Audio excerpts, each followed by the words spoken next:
Over the last several weeks of the Trump regime, we have seen some truly atrocious things, but there has been nothing as depraved as what we see happening in El Salvador. And I will tell you that for me, the images that come out of that torture facility have given me nightmares. It has been an extraordinarily difficult week. Welcome to the Danielle Moodie Show Weekend Edition. Let's dive in.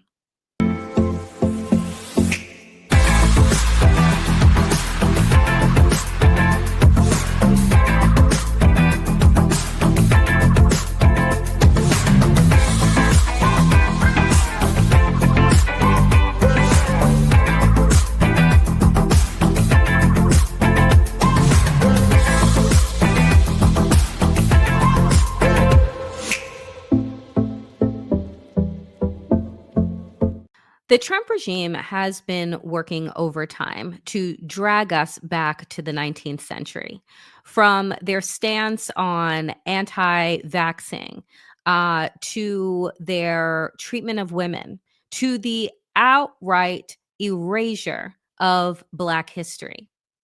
But nothing right now, to me, is as sinister and as depraved as what is happening at the torture facility in El Salvador, where the Trump administration has sent hundreds of men without due process. And if you recall earlier this week, I mentioned this on the weekly show that 60 Minutes did a deep dive into this facility and into the men that were sent there, kidnapped, right, by ICE. And they found that 75% of them were innocent, no criminal records. 22% of them had non-violent offenses like shoplifting. But now they have been sent to a torture facility because what else would you call it? While the media wants to refer to this place as a prison, I want to remind you that prisons allow lawyers, phone calls, families to visit, outdoor time is required. There are rules and there are laws to follow. This El Salvador facility has absolutely none of those things. But before we dive in, dear friends, please take a moment to subscribe to my channel. I am working overtime here, putting out content on a daily, and I'm trying to reach 25,000 subscribers. So take a moment to like, comment, and hit the little bell so that you never miss an episode. All right, back to our regularly scheduled atrocities. So, in an attempt to get answers as to where one of his Maryland constituents are, Senator Van Hollen, on behalf of Kilmar Abrego Garcia, went to El Salvador to visit CCOT, hopefully to get a face-to-face meeting with Kilmar Abrego Garcia so that A, he could know and his family could know that he was alive and that he could be told that people are working on his behalf to get him out. Senator Van Hollen, Democrat, was denied access. But do you know who got in? Republican allowed into El Salvador prison. A Democrat denied access. A Republican lawmaker was granted access to El Salvador's notorious super prison, while a Democratic senator's request to visit detained U.S. citizen Kilmar Abrego Garcia was denied by President Nayib Bukele's government. Representative Riley Moore of West Virginia's 2nd District shared photos from inside El Salvador's high security terrorism confinement center on Wednesday. Now, here's the thing. Was Representative Riley Moore there to check on the well-being of these kidnapped innocent men? Was he there to check out the facilities and the conditions that these men are being held in? No. Nope, nope, nope. That's not what he was there for, folks. I cannot tell you how sick to my stomach that image makes me.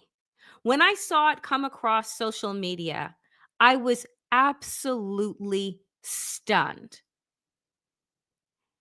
And just when you think that the dehumanization and depravity has hit rock bottom, MAGA finds a way to frack to hell. In walks Ice Barbie. Secretary Kristi Noem uses inmates of notorious Salvadorian prison in, yep, you guessed it, a photo op. And I believe that she may have also done a TikTok video from inside of this torture facility. And looking at these images of Republicans, it conjured a memory for me. I've seen this someplace before. Anatomy of a Scene, lynching postcards director, Christy Turner explores her Oscar shortlisted doc on souvenirs of white terror. That's right, folks. You see, between 1880 and 1968, over 4,000 African American people were lynched in the United States, according to multiple independent investigations. Quote, terror lynchings were horrific acts of violence whose perpetrators were never held accountable, states a report by the Equal Justice Initiative. Indeed, some public spectacle lynchings were attended by the entire white community and conducted as celebratory acts of racial control and domination. This is the depravity that MAGA has returned. We thought, or we like to believe, that those types of images, right, of white people standing dressed in front of either hanging black bodies or imprisoned brown ones, that these were things of the past. But what is old is new again in MAGA world. And so we don't forget, right? So we wouldn't forget this incredibly dark period of lynching in America. A memorial was created in the 2010s. Inside the memorial to victims of lynching, there is a reckoning taking place in America over how we remember our history. Much of the focus has been on whether or not to take down monuments that celebrate the Confederacy. But this story is about a new monument going up in Montgomery, Alabama. It documents the lynchings of thousands of African American men, women, and children during a 70-year period following the Civil War. You see, at a time when the Trump administration is working overtime to drag us to hell, to drag this country back to the 19th century, to erase Black history, you can't help but look at the things that they are doing and realize that they're not inventing white terror. They're just iterating off of white terror. But monuments like the one in Alabama are important These are markers at the National Memorial for Peace and Justice, representing 805 counties where lynchings took place across the country. Folks, I can't say enough that in order for us in this time to continue to hold on to our humanity, we cannot just scroll past these images of torture and trauma porn. We cannot just say, oh, what would you expect? We have to take time. We have to feel them. We have to grieve the darkness that this regime has pulled us into. And then we have got to figure out together how we pull ourselves out and create a new path for America. What this regime is doing is not only destroying our Constitution, it is destroying our hope and our will to fight another day. Because if, like me, this week you struggled with sleep and you find yourself gripped with fear as Donald Trump laughed in the Oval Office and said to President Bukele that homegrowns are next, know that you're not alone. But we are going to get through this because all reigns come to an end at some point when the people demand better.